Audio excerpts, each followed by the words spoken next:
Hello, and welcome to another lecture in the series brought to you by the Stoughton Public Library, Badger Talks, and WSTO. My name is Jim Ramsey, and I am the director of the Stoughton Public Library. This talk is made possible by a partnership between the library and Badger Talk, a division of UW-Madison, whose goal it is to bring the university to you and to spread the Wisconsin idea across our great state by engaging Wisconsin residents in topics that they care about and sharing the latest discoveries from UW faculty, staff, and graduate students. In light of the ongoing pandemic, they have created a new series called Badger Talks Live, a Facebook Live series intended to help you cope, stay engaged, and thrive during these difficult times.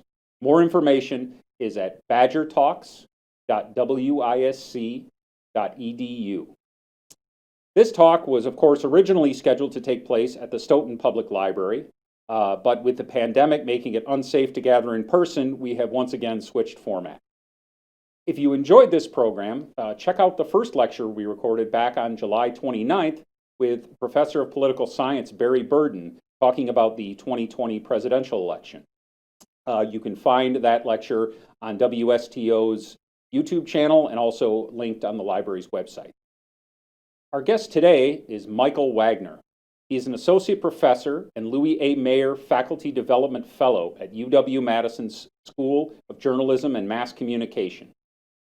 He has over 40 academic journal and book chapters to his name in outlets such as Journal of Communication, the Annual Review of Political Science, and the Journalism and Communication monographs. He's earned grants from the National Science Foundation as well as the Carnegie Knight Foundation, and his latest book, co-authored with Elizabeth Tice Moore, called Political Behavior in the American Electorate, was published in January of 2018. Today, he'll be speaking on the topic of deciding what's true in a polarized society. This talk reviews the latest research on fake news, fact-checking, selective exposure to like-minded media, and the implications for all of this for our democracy. Thank you for watching. Stay safe, and I look forward to the day when we can all gather together soon. Good evening, and thanks for joining me virtually tonight. I'm Professor Mike Wagner at UW-Madison, and I'm happy to have the chance to talk with you a little bit about a topic that is near and dear to a lot of our hearts, especially in election season, which is how do we figure out what's true in a polarized country? And so that is the topic I'd like to walk through with you for the next 45 minutes or so, to try to think about how is it in the United States in 2020 we can figure out what's true. It used to be that we would know what's true because there were not that many choices for us to choose from, and all of those choices had an incentive to report things that were similar. For example, if you wanted the television on in your house at 5:30 p.m. Central Time, when I was growing up, the news was on all three channels. And of course now that's a little bit different because we have network television, cable television, the internet, social media, and streaming services. So now at 5:30, if we want to have a screen on, it could be our phone, our iPad, our laptop, and our television. The television could be showing live television, cable television, streaming television, stuff we DVR'd, stuff we have on demand. And so the range of options that we have to get information is near infinite as compared to the range of options being three back in the 1950s, 60s, 70s, and through most of the 1980s. So with this expansive range of choice, one thing that's happened is that there's lots of different sources for information, and a lot of those sources are much more ideological in nature, favoring conservative political perspectives or liberal political perspectives. That has made it harder for us to navigate and try to figure out what it is that we can take to the bank and trust when we think back to, say, for example, the CBS Evening News in the 1960s, 70s, and that era when Walter Cronkite would end the newscast by saying, "And that's the way it is." He meant it, and many, many Americans believed it. Now, if an anchor were to say that, they would probably be roundly mocked for making that kind of claim here in the United States. And so how is it that we can decide what's true? we have lots of fact-checking organizations, such as PolitiFact, where you see some of the different kinds of fact checks PolitiFact has done there now, checking claims that people now make out there in the information ecology. A claim like Hillary Clinton had an undercover nurse with her in New York, or that Donald Trump says Hillary Clinton has not answered a single question about her, which of course was not a true statement.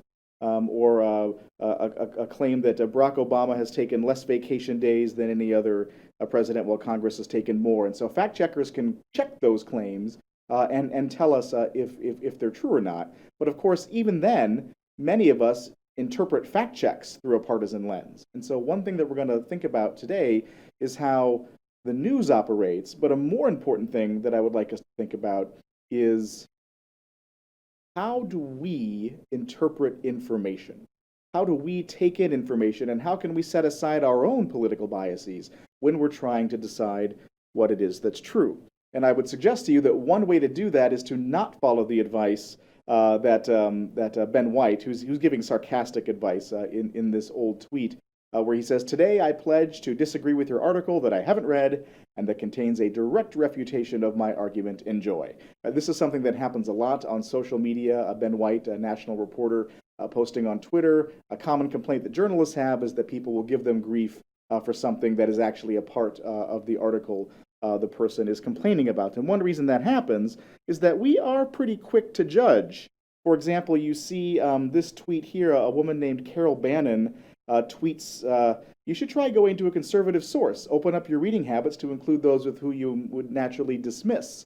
Of course, when she's telling this, she later learned that the person she was telling this to was the editor of National Review Online, which is a leading conservative source in the United States.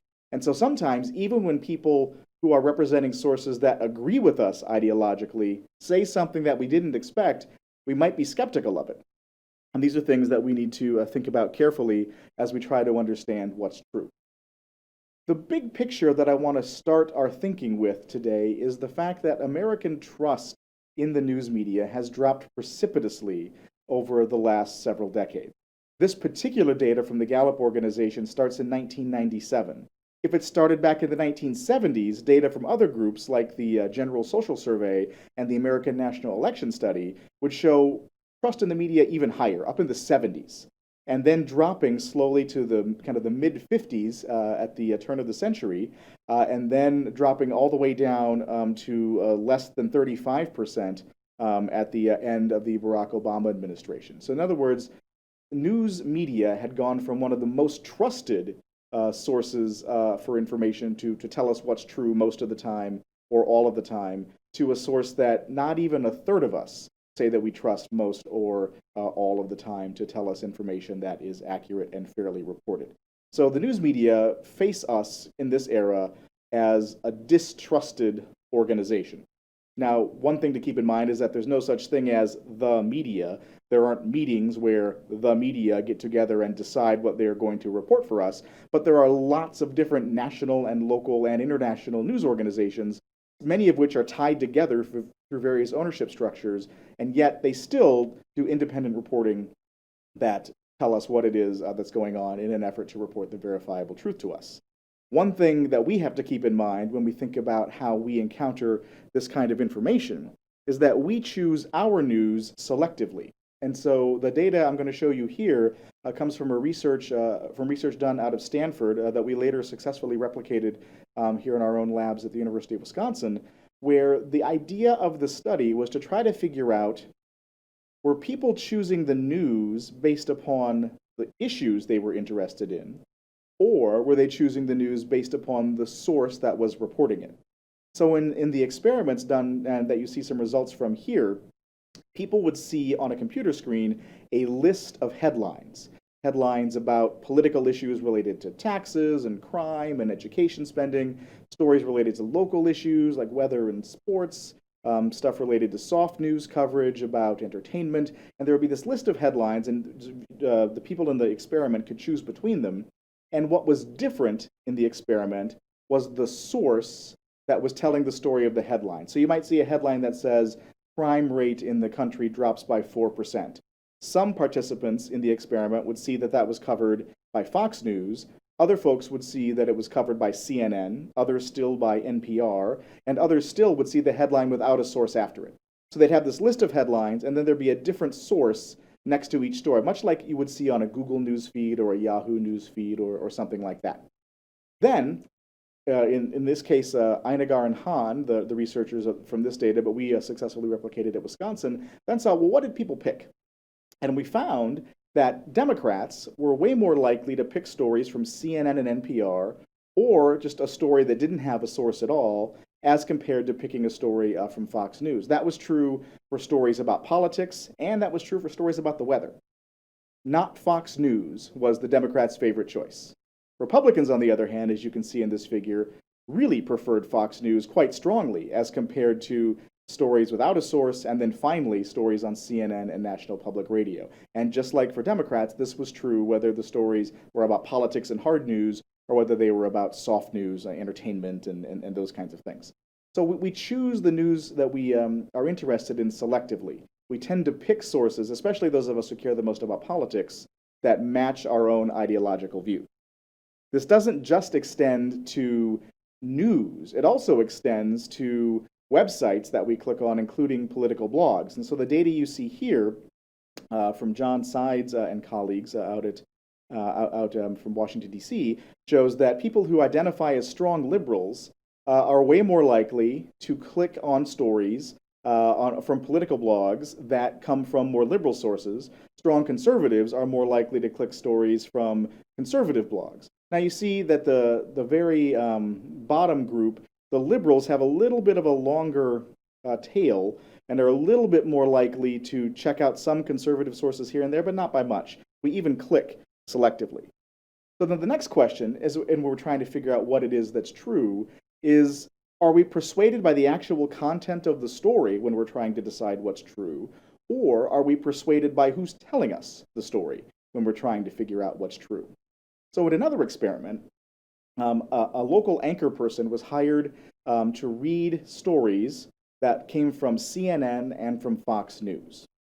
And so what would happen is the anchor would read the story in front of a green screen, so that, sort of like what a weather person stands in front of, so that they can superimpose the maps of the weather on the back. But in the case of the experiment, what got superimposed behind the news anchor was either the CNN newsroom or the Fox newsroom. And then on the bottom of the screen, you would see CNN or Fox label.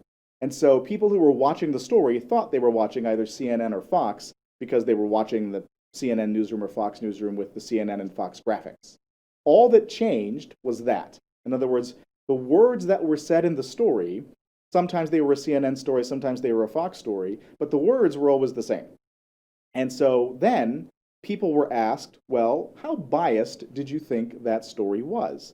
And so on a scale from 0 to 50, where 25, right in the middle of this scale, would be an honest-to-goodness piece of American journalism that was unbiased, and then the higher you go on the scale, the more conservatively biased people might have thought the story was, and the lower you go on the scale, the more liberally biased people thought the story was. So people who were strong conservatives, this is the kind of the reddish bar that you see here, when they saw a story on CNN, they thought that it was liberally biased. If you now look at the red bar in the middle, when there wasn't a source given, when the anchor just read in front of their own, in their own newsroom, without a green screen, with a nondescript background that didn't leave a source to be known, conservatives were almost right at the midpoint, an honest-to-goodness, unbiased piece of American journalism. When they watched it on Fox, again, the same words, but now just having the Fox background, they again thought it was an unbiased piece of American journalism. So what about the liberals? When they saw CNN and when they saw a story without a source, they thought it was unbiased. And when they saw it on Fox, they thought it was wildly conservatively biased. Again, the exact same words, all that changed was the background. This suggests that part of our problem when we as individuals think the news media are biased is actually our own biases.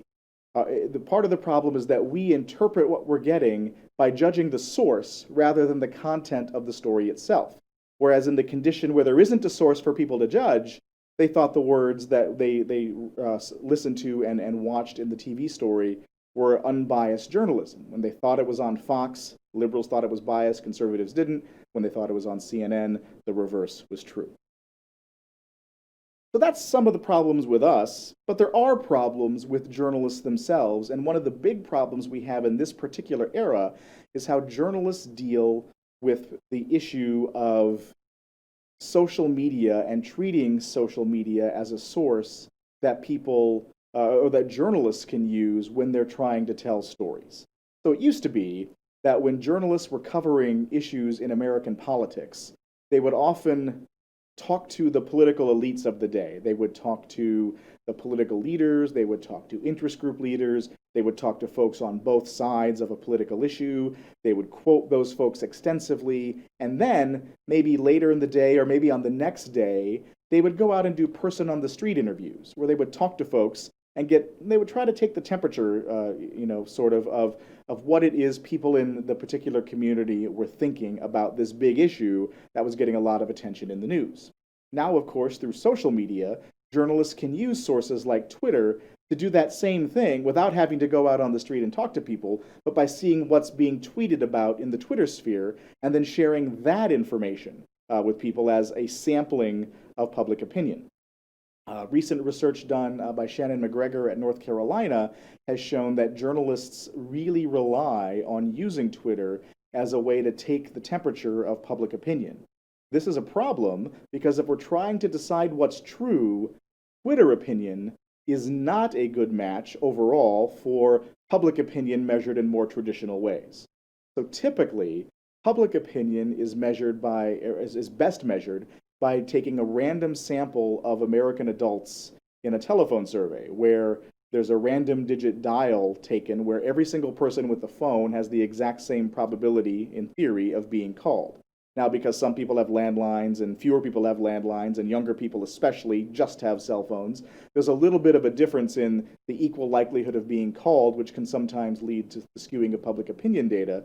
But still, telephone surveys tend to be the gold standard by which we measure what it is people are thinking. The Marquette Law School poll, for example, that's done here in Wisconsin is a telephone survey with random digit dialing and a mix of landlines and cell phone lines. That gives us a fairly rich picture that is a picture or a snapshot of a moment in time, what it is that people are thinking about the set of issues they were asked about in that survey. And what's nice about that is anybody with a phone roughly has the same chance of being a part of that survey. Maybe a quarter of us use Twitter. So when journalists are using Twitter to provide us an example of public opinion, one problem is that they're already skewing to people who were more often than not really interested in politics. People who were tweeting about politics care about it way more than the average person does. And so already the information that journalists are getting is skewed because it's skewed to people who care the most. It's skewed to people who spend the most time reading the most news and then actually taking time to comment on it publicly in social media. So these are different folks than the majority of Americans.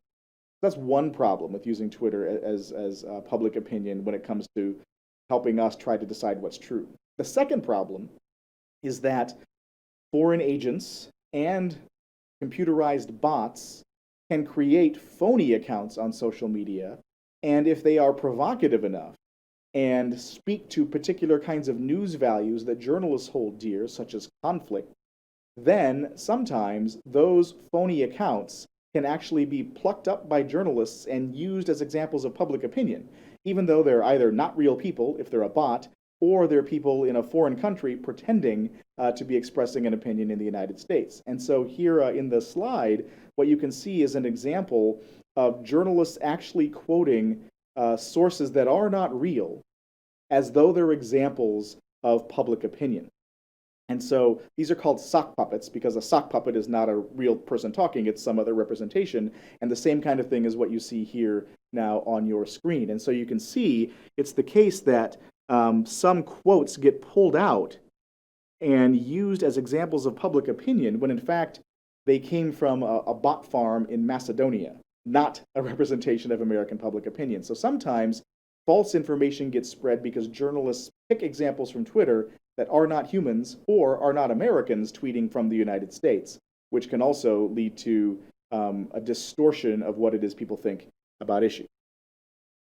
I think it's useful to use this idea as a way to get into understanding how fake news itself goes viral, which is to say, how is it that stories that are absolutely false can work their way around the globe while the truth is still putting its pants on?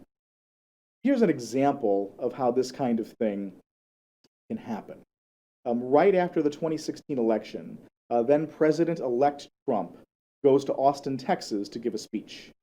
A person named Eric Tucker sees some buses outside of a hotel near where the president-elect at that time, but now President Trump, was going to give his speech.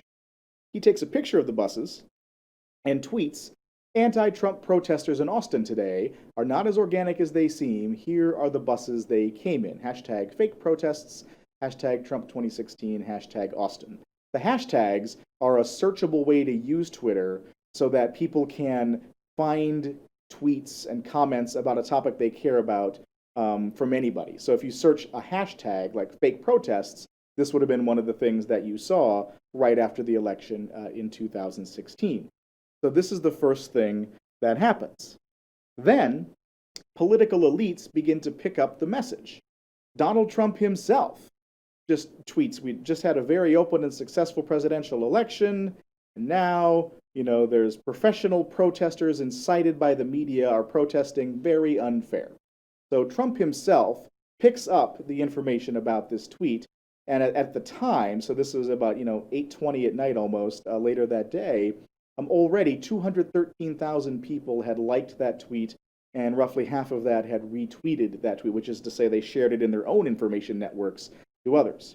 At the roughly same time, another post from a right-leaning social media outlet on Facebook, as you can see next to the Trump tweet, points out they found the buses. Dozens line up to fake protest in Austin. And that was shared over 400,000 times by various folks in the United States that day. So we have elites picking up the message, whether it's the actual person themselves who was kind of the target of the message in a way, in President-elect at that time, Trump, and then a news organization also sharing this information. The rest of the ideological media, so media that preferred President Trump, were quick to follow. Gateway Pundit headline, figures, anti-Trump protesters were bussed into Austin, hashtag fake protests. And so even using the same hashtag that the original tweeter used, which is one way these messages get that virality, is by a consistency of message. Another Facebook news organization called Right Wing News, they're not part of Facebook, but they have a Facebook account, I should say. Their Right Wing News says, "Guess who's bussing in all of these anti-Trump protesters who are burning flags and and rioting in the streets." So now the story has started to spin and say it's not just the case that the protesters were bussed in, they're also burning flags and rioting in the streets, according to this right-wing news source. There's no photos of the burning flags. There's no photos of the rioting in the streets. It's that same picture from the tweet that one guy, Eric Tucker, tweeted at the time when he saw those buses.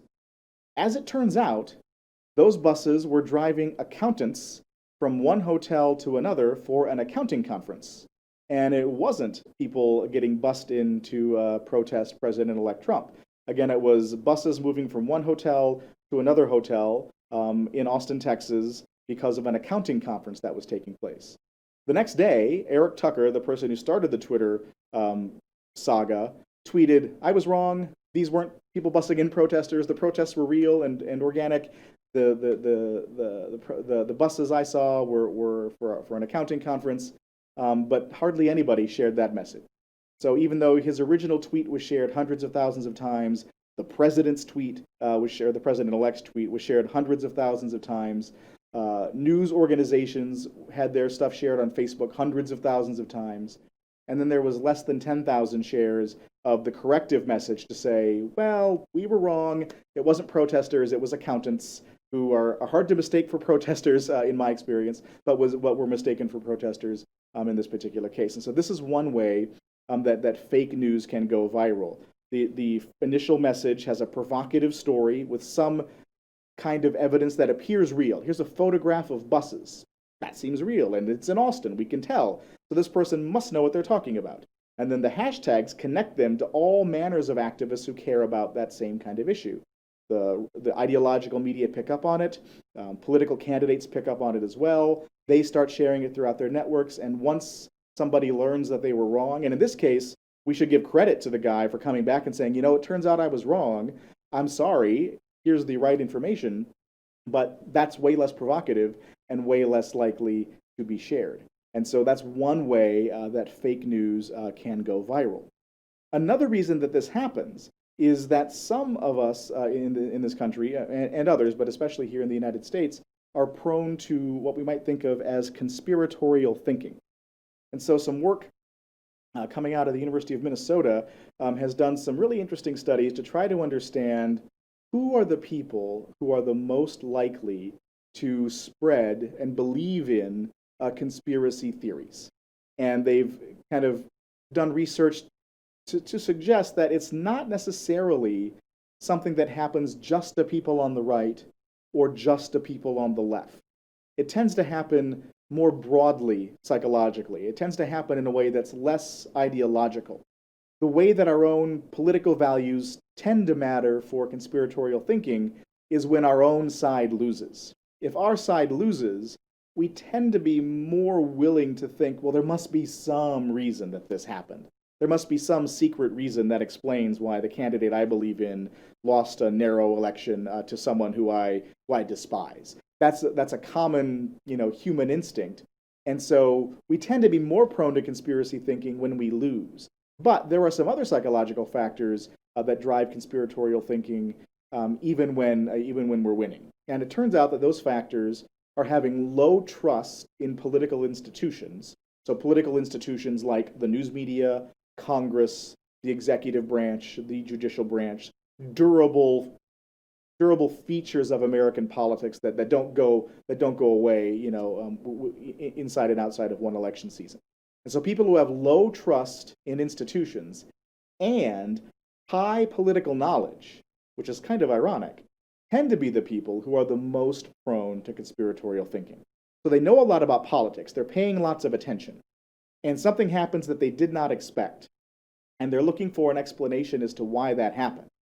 People who trust the information they get from the news, people who think that members of Congress can be trusted to at least try to represent them even if they don't succeed, people who think that judges at least try to follow the law even if they make decisions that we might disagree with. People who have high trust tend not to endorse conspiracy theories, even if whether they're highly knowledgeable or whether they don't have very much political knowledge at all. But folks who know a lot about politics and mistrust our institutions, especially the news media, are way more likely to believe that there must be a conspiratorial explanation for why something didn't go their way. And so people with low trust and high knowledge tend to be the folks who are the most prone to conspiratorial thinking. But people who are really interested in politics and know a lot about politics tend to be news omnivores. They tend to consume lots of different kinds of news, from their local newspaper to local television to national newspaper, usually online, national news on TV, cable television news. They'll comment on Facebook and Twitter, and maybe even some people are really interested and go to social media outlets like Reddit or YouTube to make further comments and share further ideas about information. But they're also the same kinds of people who are the most likely to be interested in fact checks of the news. This has been a new kind of research that's been introduced, or not research, new kind of journalism that's been introduced to the public over the last couple of decades. Usually, in a journalism school where I work and we teach about fact-checking, we're teaching about, did you spell the people's names right that you were talking to? Did you accurately quote what they said? Did you quote what they said in the appropriate context? So, for example, if after the Vikings lose to the Green Bay Packers and you're interviewing the Vikings coach and you ask, what went well today? And he goes, oh, everything. You wouldn't report that as a serious answer if you knew he was being sarcastic, right? So we would teach fact-checking to be accurate, but also within context. Fact-check journalism goes beyond that to try to figure out, is a claim that's being made verifiably true? So not just, President Trump saying my tax plan is going to cause, this amount of savings for the American people, but then actually doing the work to investigate whether that claim is true. Is there evidence to suggest that the tax cut would cause that kind of savings? So fact-checking journalism goes beyond getting things right in the story and actually actively checking claims of fact that folks make as a matter of participating in politics. This is a really complicated thing to do. And my colleague at Wisconsin, Lucas Graves, has literally written the book about this in his book of Deciding What's True, The Rise of Political Fact-Checking in American Journalism. And the big questions that fact-checkers wrestle with are first figuring out which claims to check. Politicians say lots of things.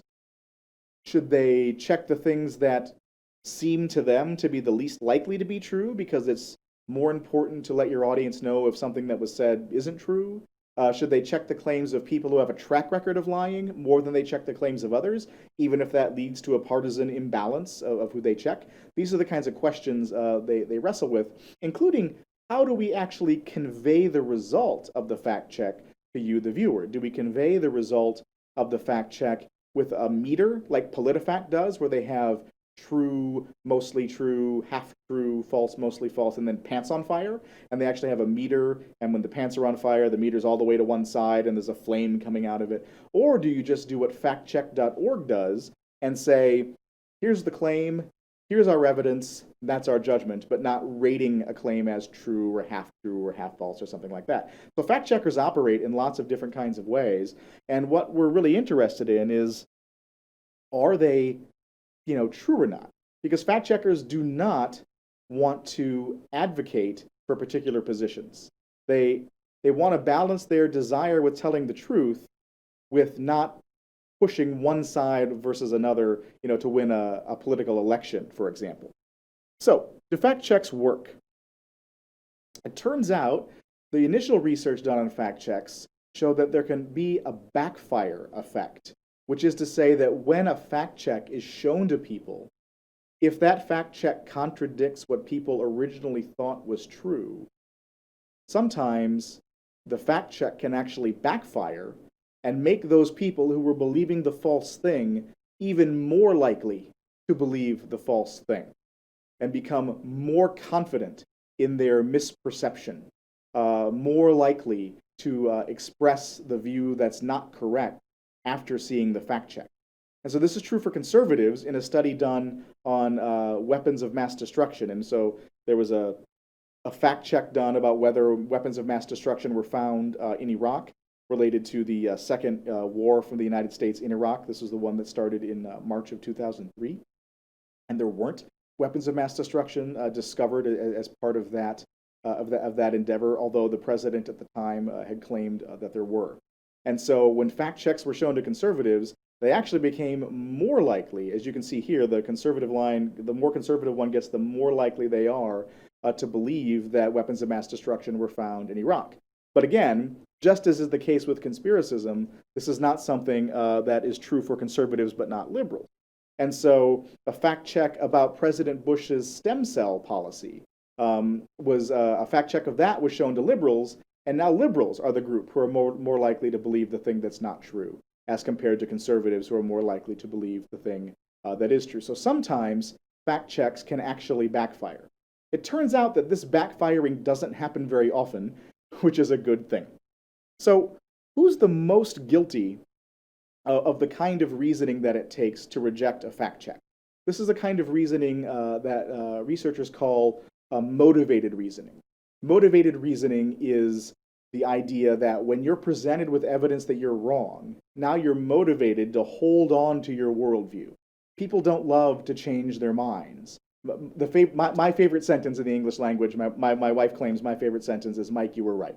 Right? And so people love to know and hear that they're right. And when they hear that they're wrong, they're often motivated to try to find a reason that they're right.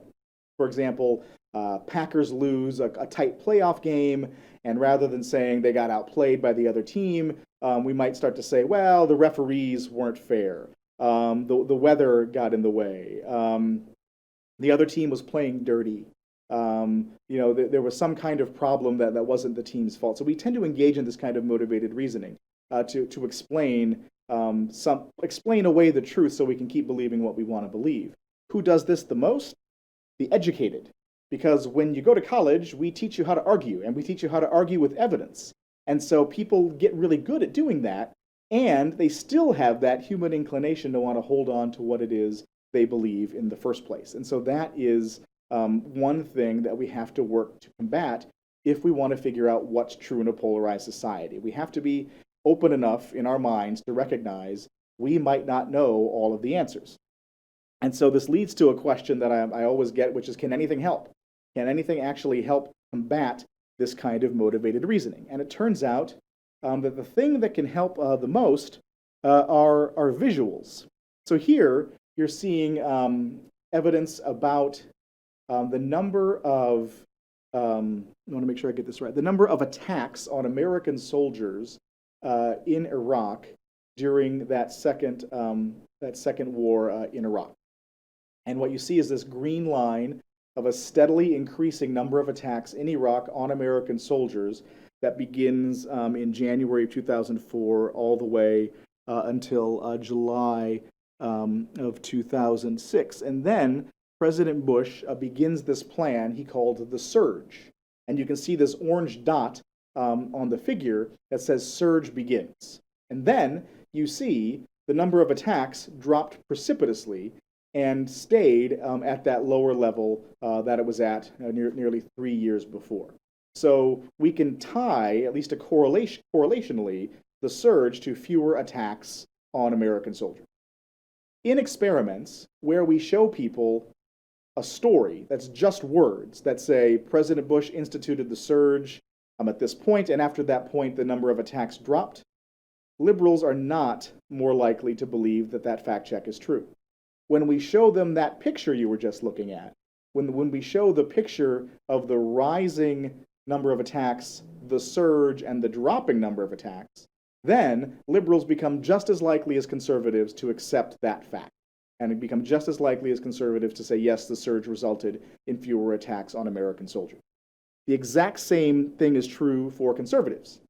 The figure you see here is weather data, climate data from 4 different organizations across the globe. There's a Japanese one, an American one, and a couple of others. And they're measuring kind of the average temperature change in degrees Celsius by year. And this kind of starts in 1940 and ends a couple of years ago in this particular figure. When conservatives were provided a news story that was just words, when they were just told in words that the planet is getting hotter, and it's been getting steadily hotter since the 1960s, conservatives read the fact check and were no more likely to believe that that was true. When they saw this visual of 4 different countries measuring the exact same thing and finding pretty much the exact same result, then conservatives were just as likely as liberals in that study to endorse the idea that the climate actually was changing and actually was getting hotter, and it was getting hotter at a relatively rapid rate. So visuals can really help us do a better job of figuring out what it is that's true when those visuals are a part of a fact check. Of course, one problem is that visuals can be manipulated. And one thing that we're seeing in this particular election cycle is the manipulation of visuals to try to persuade people to believe things that aren't true. There was a video going around that purported to show Joe Biden being asleep during an interview that he was having. But in fact, that video had been doctored to show the question, and then they cut to Joe Biden where it looked like he was sleeping, when in fact this was just during the period of time when they were setting up the lights and they were doing all of these other things to get ready to do the interview. And so he was just kind of sitting there and, twiddling his thumbs and resting before the interview started. He didn't fall asleep during the questioning like the video made it look like. And so these kinds of fake visual representations are starting to happen more and more. Another thing that's beginning to happen more are called deep fakes. A deep fake is when the kind of camera technology that's on me right now and allowing me to broadcast to you is used by a nefarious person who says whatever it is they want to say that they want to do to cause problems. So for example, if I wanted to do a deep fake to harm the Biden campaign, I might stand here and then say something really objectionable, something racist or sexist, something like that, that would, certainly be newsworthy if Joe Biden or Donald Trump were the one who said it. And then a deepfake uses computer technology to take what I'm saying into the camera and merge it to what the person's body and vocal inflections sound like, who's my target. So in this case, former Vice President Biden or President Trump. And then it would look like President Trump or former Vice President Biden were saying those words. And it would even sound like their voice when they're done really, really well. Fortunately, the technology isn't quite good enough to pass most people's smell test. When they see videos, they tend to recognize something's off with it because the technology isn't quite perfect. But that technology is coming. And so it's going to be even more important for people to be able to trust reporters who can say, I was at that event, he didn't say that, this isn't true, this is more likely to be a deepfake video than it is to be something this particular politician said. So if we can't trust the people who are chronicling what's going on, we're more and more susceptible to the problems that advancing technology are making more and more likely for us. So what can we do in the meantime? One thing we can do is admit what we don't know. The more we are likely to say, I don't know, when we're asked a question about what it is that's true, the more likely we are to be able to learn from that and actually then become knowledgeable about the topic that's being discussed. So in research that I've done with a PhD student of mine here at the University of Wisconsin named Janice Lee, we took about 50 different fact checks that had been done by PolitiFact and FactCheck.org. So PolitiFact is part of the Poynter Institute. FactCheck.org runs out of the Annenberg Center at the University of Pennsylvania, and Check Your Fact, which is the fact-checking arm of the Daily Caller. And so we took these different fact-checking organizations that kind of run the gamut of the kinds of things they study, and we took 50 claims that they studied where they all had agreed on what the result was, whether the statement was true or not. And then we showed those 50 claims to several hundred, actually around 1,100, I think, individuals across the country. And we asked the people that saw these claims, do you think this thing is true or not? And we asked, is it true, is it false, or don't you know? So we gave people the option of just saying, I don't know. Most people would guess even if they weren't sure. And after we asked for each statement, so like a statement might be, did President Trump say this? Did Senator Schumer say that? Did Hillary Clinton say this? Did Barack Obama do that? So all claims that have been fact-checked and the results have been agreed upon by different sources. And then we asked people after each claim, how sure are you about your answer? And people could have said they were extremely sure. They could have said they're somewhat certain. They could have said they were sort of uncertain, or they could have said they're not at all sure. They guessed and now they admit it. I was just guessing, I'm not at all certain.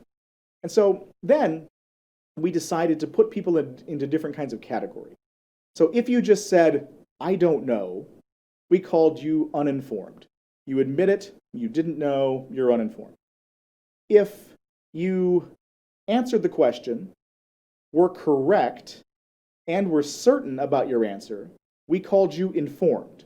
You're somebody who got the right answer, was confident about that answer. So we call you informed.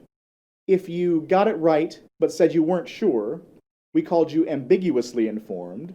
If you got it wrong, but said you weren't sure, we said you were ambiguously uninformed. And if you were wrong, but positive you were right, we called you misinformed. And that's the group that's, of course, the most dangerous, people who don't know the truth and are sure that they're right. And then we showed people a fact check about one of the issues they had been asked about.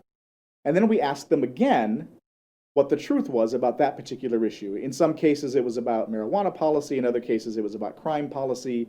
The issue varied that we showed people just to make sure that our results weren't necessarily tied to one particular issue, but were generalizable across issues.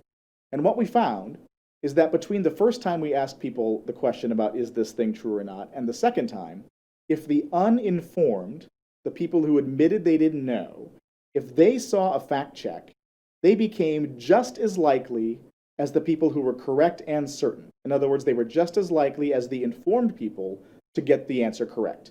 They became just as likely to know the truth as people who knew it already. The misinformed, the people who were wrong and sure, became no more likely to benefit from the fact check. And so if you're if you're clinging to something that's not true with certainty, all the evidence in the world doesn't seem to help you change your mind. And so that is one of the problems we face when we're trying to decide what's true, is how do we change the minds of the people who are both wrong and certain at the same time? That's still something that we're struggling with as researchers. Incidentally, we also found that even though there's good news about the uninformed, if they can admit it, be exposed to accurate information, and learn from it, that's a really good thing. It's also the case that fact-checking journalism is a little bit different than traditional journalism, in that fact-checking journalism literally takes a side. It says, this claim is false, not Donald Trump says X, Democrats say Y, you decide on election day who you like.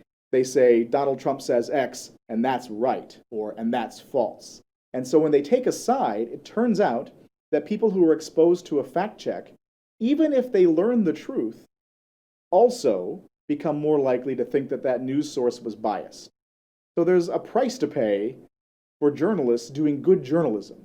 When they're writing stories that tell their audience what the verifiable truth is and adjudicates a factual dispute and tells us what the truth is, people can learn the truth and decide that that source is biased because they're taking a side. And we already know from prior research that sometimes when we think a source is biased, we become less likely to trust it. In fact, a lot of the research I discussed with you 25 minutes ago shows that very thing. And so there's some real conundrums in American journalism to try to figure out how to fight, these thorny sorts of problems. What can help? Collective agreement about what's true requires a widespread dissemination of what's true and false. It's not enough just for a fact-checking organization to say, we checked this claim and it's not true. Other news organizations need to pick it up.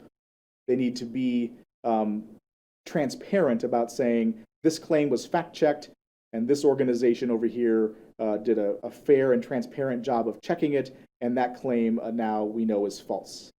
We actually know from some field experiments done that when politicians are fact-checked, they become more likely to stick closer to the truth in their future public statements. So when politicians become the subject of a fact check, on average, so this isn't true of all politicians, but most politicians are more likely to not say things that are likely to get them in trouble with the truth later on. So there is actually a public benefit to engaging in this kind of journalism. It tends to be more effective when it's a widespread reporting and not just one source saying that this politician wasn't telling us something that's true. One problem, as noted, as you saw there on the screen a second ago, from a former talk show host in Milwaukee named Charlie Sykes, who now is part of the Bulwark magazine that advocates conservatism but is also sort of an anti-Donald Trump conservative organization, says that one of the problems that's facing our country right now is that we've eliminated the referees. And when he says we created this monster, he's partially referring to how talk radio spent a lot of years telling its audience you cannot trust the news media. And then, when politicians began to play fast and loose with the truth at best and outright repeatedly lie at worst, many people in that audience didn't want to hear from the mainstream news media that those claims were false. They'd been trained to know from listening to talk radio that the mainstream media weren't to be trusted. And since they're not to be trusted, why trust their fact checks? And now, folks like Charlie Sykes are worried that conservative talk radio was too good at sowing distrust in the mainstream media, whose job was to play the referee and say these things are true and these things are false. That said, there are things that journalists can do to kind of raise the confidence with which people interpret the stories that they tell. So the sidebar thing you see over here comes from a paper in Texas that is called Behind the Story. And so so a lot of times when there's a story about a controversial issue, what this newspaper will now do is say, here's why we wrote this story. Here are the people we spoke to. Here is who edited this story. And so it's a much more transparent way of sharing why did we cover what we covered. And in the table, you can sort of see, it's a little fuzzy, unfortunately, and I apologize for that. One thing that we are learning is that when journalists engage in these more transparent styles of reporting, the audience expresses more trust in that news organization. when the news organization even just says, we're participating in this project where we explain to you what goes on behind the scenes to produce that story you see on the front page, people become more likely to trust that kind of news. So there are things that journalists can do, especially in the name of being open and transparent, to try to help us, the audience, recognize when we can trust them and when we might want to be more skeptical of them. So to sum up, we're in a situation now where we have more partisan polarization than we have had since the time of the Civil War, which was literally a time when the country split apart and were killing each other for several years. But the way that our country, in the electorate, in terms of how Democrats and Republicans view each other, and in Congress, in terms of the way that Democrats and Republicans vote on policies, are as different now as they were when the country reunified right at the end of the Civil War. So we're in an incredibly polarized time. We're at a time when now we can select our own sources when we want to understand the news. When we select our own sources, we can then become more skeptical of what other sources that we didn't select report, even if those sources are giving us the verifiable truth. Things that help include visuals to present us visual evidence about what's true, and another thing that can help is us admitting what we don't know, and it can help when journalists are more transparent with us about how they got the story, why they're covering it, who they talked to, and who edited it. If all these things happen, we can inch the ball a little bit more toward the side of people understanding and believing in the verifiable truth, which is important if we're going to be able to engage in the kind of political compromises that are required to keep our republic safe and strong.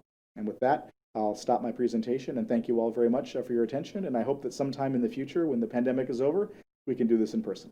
Thank you.